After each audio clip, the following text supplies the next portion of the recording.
Welcome to Whispered Ghosts.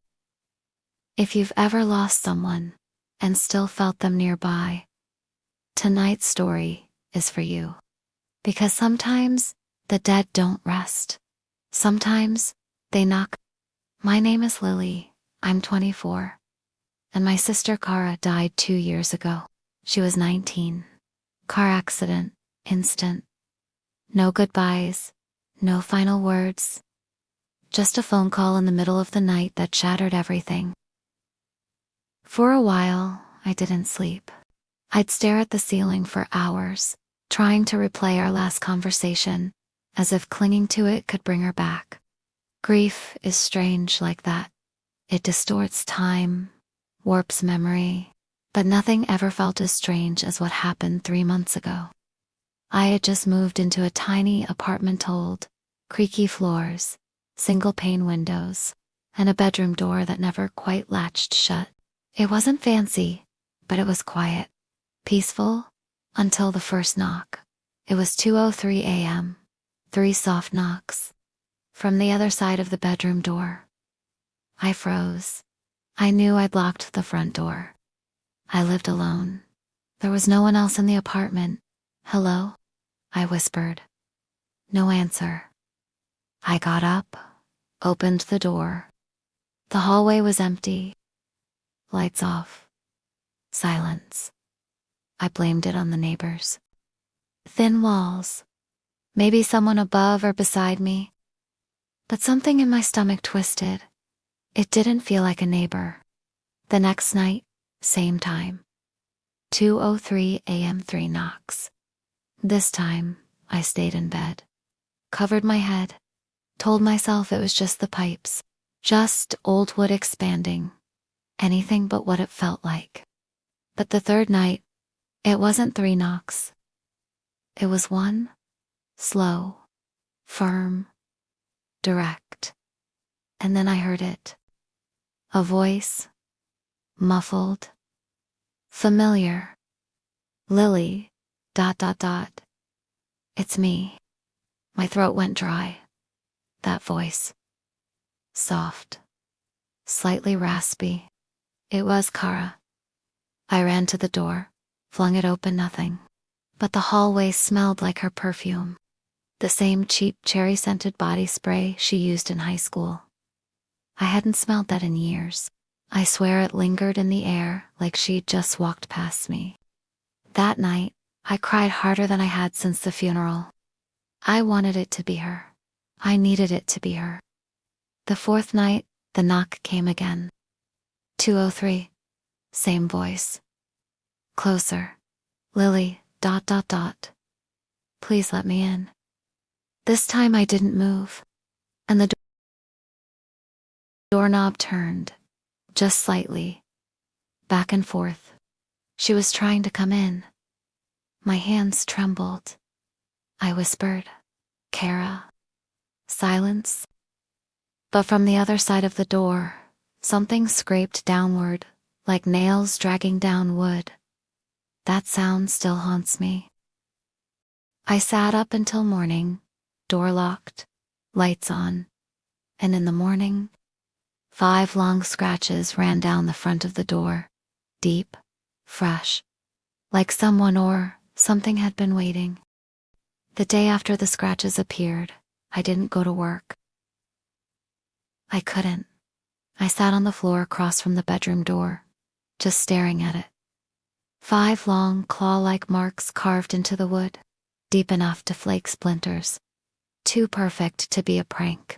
Too deliberate. My sister's voice had called out to me 4 nights in a row, and each time, it got closer. I thought about staying somewhere else. A hotel, a friend's place. But part of me, God help me, didn't want to leave. What if it really was her? What if I was abandoning her? That night, I stayed up. Didn't even try to sleep. No lights off. No music.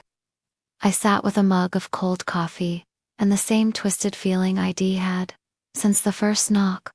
Hope, poisoned with fear. 2:03 a.m. nothing. 2:04. Still nothing. Then, at 2:06, I heard something different. Not a knock, not a voice, a soft creak. From inside my bedroom. I stood slowly, looked around. Everything seemed still, silent. Then came the whisper. Not from behind the door, from under the bed. Lily, I'm cold. Why won't you talk to me? I dropped the coffee. The mug shattered, but I barely noticed. My knees went weak. I backed against the far wall, staring at the bed like it had teeth. The whisper came again, this time more pleading. More desperate. You said you'd always be there. You said you'd never leave me alone. The air grew thick, heavy. I couldn't move. Couldn't speak. My lips parted, but nothing came out. Then, from under the bed, a hand, pale, thin, sliding out across the floor toward me.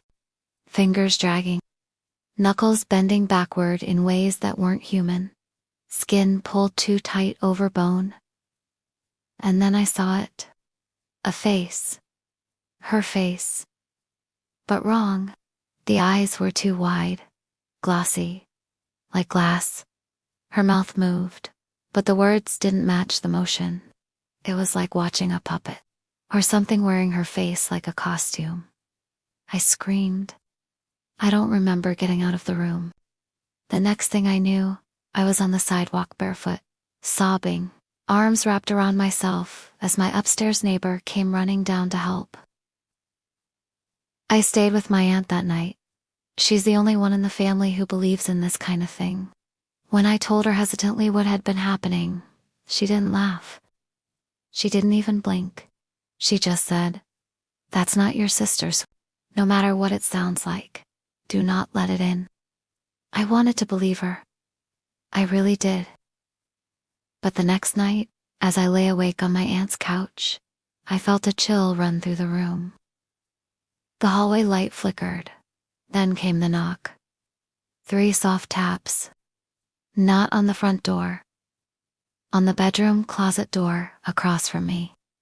I sat up, heart in my throat. From behind the closet door, I heard it. "Lily, it's me. You left me there, but I found you." And then the closet creaked open. Just a few inches. Enough to see that the inside was pitch black. And something inside was breathing. The closet door stood half open. The breathing inside was slow, wet, like something decaying was still trying to imitate life. I couldn't move. Then the voice came again closer. "Lily, please. It's so dark where I am." It sounded like Kara, exactly like her, but with an undertone, like there were 2 voices speaking at once. One soft and sorrowful, the other raspy, wrong, echoing through a space that didn't belong here. I backed into the corner of the room. The closet door creaked again. Now open 3 inches. I couldn't see anything inside, only blackness. But I felt it looking at me.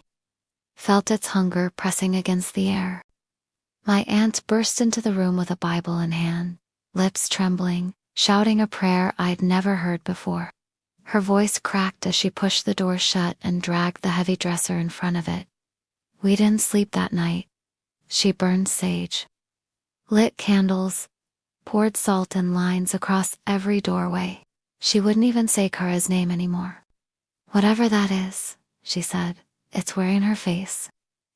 That's not your sister." But she didn't see her eyes. She didn't hear the way it whispered like she used to when we were kids, staying up late, sharing secrets no one else knew. I knew it wasn't Kara, but I wanted to believe. The next night, I went back to my apartment, alone. I don't know what I was thinking. Maybe I'd lost too much sleep. Maybe grief rotted something inside me. Maybe I just missed her too much. It was 2:03 a.m. when the knocking started again. This time, not at the bedroom door. At the window. 3rd floor. I opened the curtain slowly.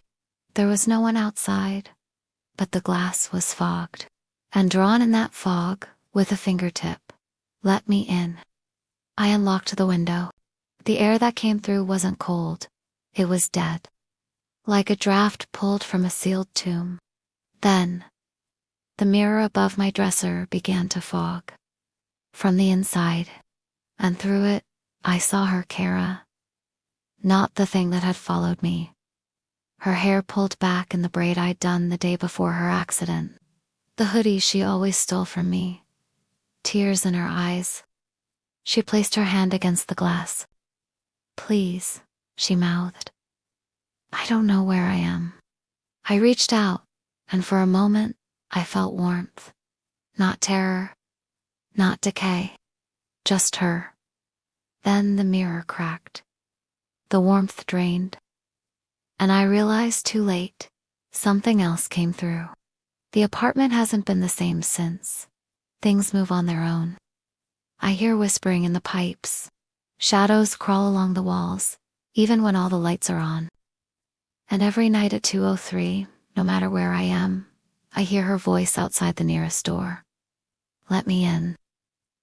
Sometimes I wonder if the real Kara ever knocked at all, or if it was always this thing, wearing her grief like a mask. But it doesn't matter now. Because I opened the door. And whatever it was, it never left. Thanks for watching, Whispered Ghost. If this story chilled you, please like the video, share it with someone who believes, and subscribe for more tales you'll wish you never heard. Sleep tight, and don't answer when they knock.